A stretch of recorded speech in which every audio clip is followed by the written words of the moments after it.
November 7th, 2009, 7:34 p.m. Paisley Park, Chanhassen, Minnesota. Prince's legendary estate and recording compound. That evening, Prince was hosting an intimate dinner for 20 carefully selected guests, musicians, producers, and close friends. Black tie, classical music, 5-course meal prepared by a Michelin-starred chef. Everything perfect, everything controlled, everything about to be completely destroyed. Because at 8:47 p.m., the front gate intercom buzzed, and the voice on the other end said 4 words that made Prince's security team panic. "Bootsy Collins is here." But Prince didn't know that yet. In fact, he had no idea what was about to happen. The dinner party had been planned for 3 weeks. Prince rarely entertained at Paisley Park. His home was sacred, private, but tonight was special. A celebration for the completion of a collaborative album he'd been producing with several artists in the room. The guest list was exclusive.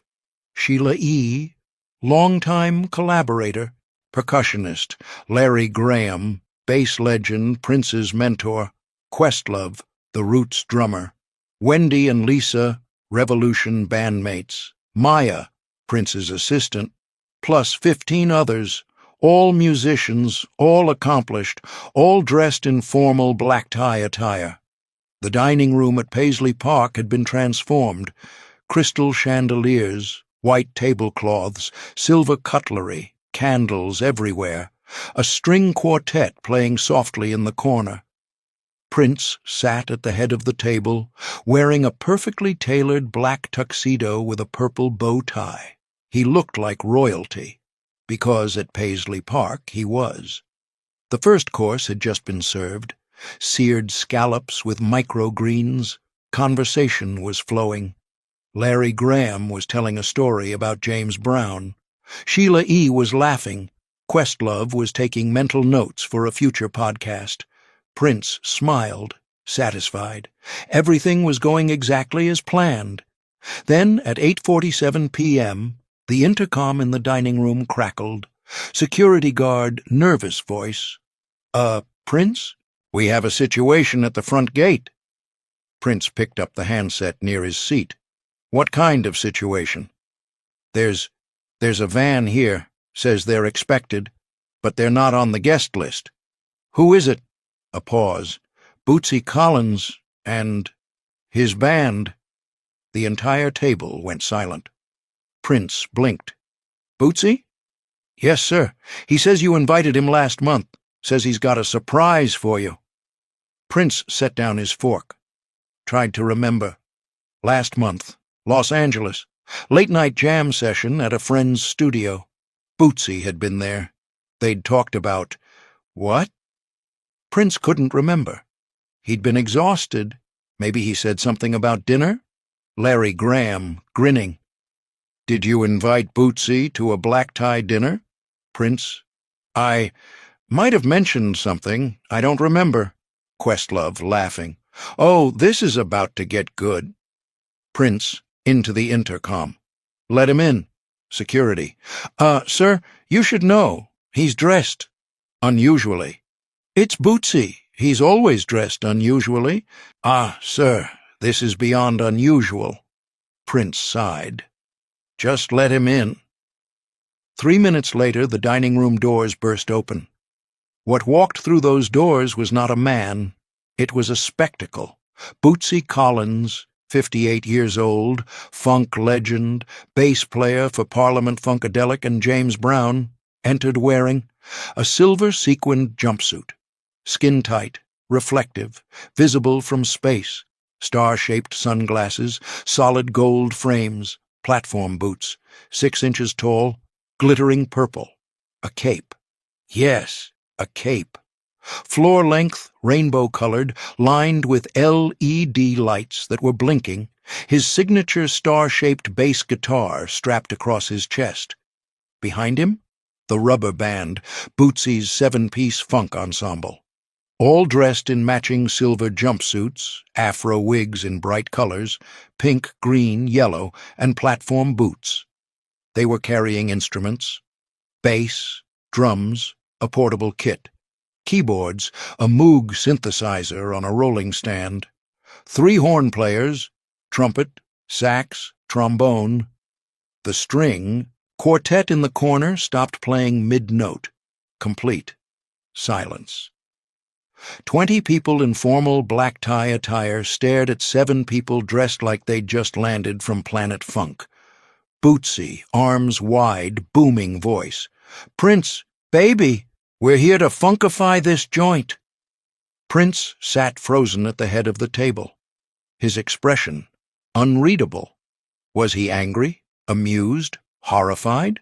Nobody could tell. Sheila E. was covering her mouth, trying not to laugh. Larry Graham was shaking his head, grinning.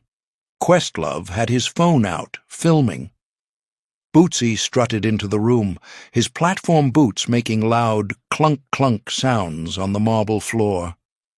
He walked directly to Prince, leaned down, and gave him a massive hug. The cape draped over Prince like a sparkly curtain. "You invited me, baby. You said, 'Bootsy, come to dinner,' so here I am." Prince, quietly. "I said dinner, not a stage invasion." Bootsy, laughing. "Same thing. You know me, Prince. I don't do boring dinners. I bring the funk." He turned to the table, arms spread. "Who's ready to party?" The guests exchanged nervous glances. Bootsy didn't wait for an answer. He snapped his fingers. His band, the rubber band, sprang into action like a well-oiled machine. The drummer set up his kit in the corner. The string quartet scattered. The keyboard player plugged his Moog into a wall outlet. The horn section assembled near the fireplace. Within 90 seconds, Paisley Park's formal dining room had been converted into a funk concert venue. The guests sat in stunned silence, still holding their forks, scallops getting cold on their plates. Prince, standing now, trying to regain control. "Bootsy, we're in the middle of dinner. We have a chef, a schedule, Bootsy, putting his star-shaped sunglasses on Prince's face. "Baby, schedules are for squares. Tonight we groove." He turned to his band. "Hit it!" The rubber band launched into a full-force funk assault. Bootsy's bass line, deep, throbbing, impossible to ignore. The drums, syncopated, driving, making the chandeliers shake. The horns, blaring, joyful, overwhelming. The Moog, spacey, psychedelic, filling every corner of the room. It was loud, it was chaotic, it was glorious. For the first 30 seconds, the dinner guests just sat there, frozen. Then Sheila E. stood up, walked to the drum kit, grabbed a pair of sticks, started playing over Bootsy's drummer, call and response percussion battle. The room erupted. Larry Graham stood, grabbed Bootsy's bass. Bootsy handed it to him mid-song and started slapping out a bass line. Questlove jumped up, grabbed a tambourine from somewhere, and joined the percussion section. Wendy and Lisa ran to a piano in the corner and started adding gospel-style chords. Within 3 minutes, the formal black-tie dinner had transformed into a full-blown jam session. Prince stood at the head of the table, watching the chaos unfold. His perfect, controlled, elegant dinner party was destroyed. And then he smiled. Not a polite smile, a real smile. He walked to the corner, opened a closet, and pulled out a guitar. A purple Telecaster, always within reach. Plugged it into an amp, turned the volume to 10, and joined the jam. For the next 47 minutes, Paisley Park became a funk cathedral.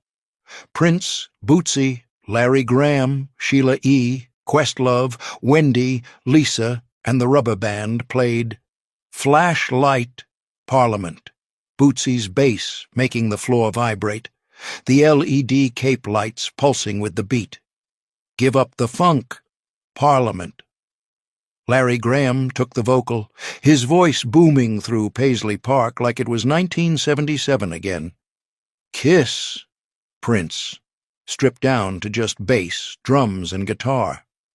Prince's falsetto cutting through the chaos with surgical precision. 1999. Prince. Everyone singing the chorus, 20 voices, black tie formal wear mixed with silver jumpsuits, absurd and perfect. A 12-minute improvised jam Bootsy, later named Purple Funk Explosion. No structure, no plan, just pure musical conversation. Bootsy would play a riff. Prince would answer. Sheila would add. Percussion commentary. The horns would punctuate. Back and forth. Call and response. Telepathic communication through sound. The string quartet, still in the corner, initially terrified, eventually joined in, adding violins to the funk. It shouldn't have worked. Classical strings over funk bass. But it did, because music doesn't care about genre, only about feeling. The chef, a very serious French man named Claude, came out of the kitchen to complain about the noise, saw what was happening, took off his chef's hat, and started dancing. Later he said, "I trained at Le Cordon Bleu. I cooked for 3 presidents. But that night, I forgot about the soufflé in the oven, because the music, it demanded surrender." Maya, Prince's assistant, filmed the entire thing on her phone. Guests were dancing on tables, the chandeliers were shaking, the scallops were forgotten. It was complete anarchy. And it was perfect. At 10:34 p.m., the music finally stopped. Everyone collapsed, out of breath, sweating, laughing, Bootsy lying on the floor, still wearing his cape. "Now, that's a dinner party." Prince, sitting on the edge of the stage where the string quartet had been, grinning. "You crashed my dinner." "I elevated your dinner, baby." Prince laughed, a real full-body laugh. "Yeah, you did." The chef served the remaining courses at midnight. Nobody cared that the food was cold. The guests ate, still buzzing with adrenaline. Bootsy and his band stayed until 3 a.m., telling stories, jamming quietly. Acoustic guitars, hand percussion. Before he left, Bootsy hugged Prince. "Thanks for letting me crash, baby." Prince, "I didn't let you, you just happened." "That's funk, baby. It doesn't ask permission, it just arrives." Prince looked at Bootsy, really looked at him. The LED cape was off now, the star sunglasses in his pocket. Just Bootsy, 58 years old, still radiating pure joy. "You know what you did tonight?" "What?" "You reminded me why I love music. Not the control, not the perfection. The chaos, the surprise, the funk." Bootsy smiled. "That's all I ever do, baby. Remind people to stop thinking and start feeling."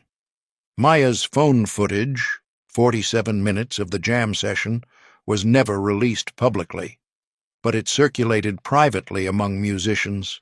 Questlove later called it the greatest unreleased funk session in history.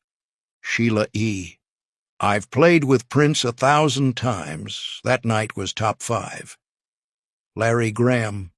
Bootsy turned a dinner party into a master class. Only he could do that. The string quartet violinist, interviewed years later. "I thought we were going to get fired. Instead, we got to play funk with Prince and Bootsy Collins. I still can't believe it happened." Claude, the French chef. "I have cooked for presidents, for royalty, but that night? That was the only time I danced in a kitchen doorway. The music, it was impossible to resist." April 21, 2016. Prince died at Paisley Park. Bootsy Collins posted a tribute on Instagram, a photo of him and Prince from that night, both wearing star-shaped sunglasses, grinning. Caption, 2009, I crashed his dinner party. He could have kicked me out. Instead, he grabbed a guitar and played for 47 minutes straight. That's love, baby. That's funk. Rest in power, Purple One. The universe just got a whole lot funkier. Comments, 2.7 million likes. Top comment from Questlove. I was there. This photo doesn't do it justice. It was legendary. December 24th, 2016. Bootsy's 65th birthday. He released a song. Purple Funk Explosion, live at Paisley Park, 2009. It was a studio recreation of the jam session from that night. He donated 100% of streaming revenue to music education programs. In the liner notes, Prince taught me that the best parties are the ones you don't plan. This song is for him, and for everyone who knows, funk doesn't knock, it just walks in. 2024. Maya still has the original footage on her phone. She's never shared it publicly, never will. That night was sacred, she said in a 2023 interview. Prince wanted control. Bootsy brought chaos. And somewhere in the middle, they created magic. The 47 minutes on my phone, that's not for YouTube, that's not for likes. That's for the people who were there, who lived it, who felt it. Some things are too precious to be content. They're meant to be memory. Bootsy, now 73, was asked about that night in 2024. What do you remember most? Prince's face when I walked in. He was shocked, maybe a little annoyed, but then he smiled, and when Prince smiled like that, a real smile, not a performance smile, you knew you'd done something right. We didn't plan that jam. We didn't rehearse it. We just let it happen. And that's what funk is. Surrender, joy, the unexpected. Prince was a genius at control. But that night, he let go. And we created something that'll never happen. Again, can't happen again, because it was unrepeatable. Perfect chaos, purple funk explosion, and I'm grateful I got to crash his dinner party one more time before he left us. Questlove's podcast, 2023. I've been to a lot of legendary music moments. Studio sessions, secret shows, all of it. But November 7th, 2009 at Paisley Park, that was different, because it wasn't planned, it wasn't produced.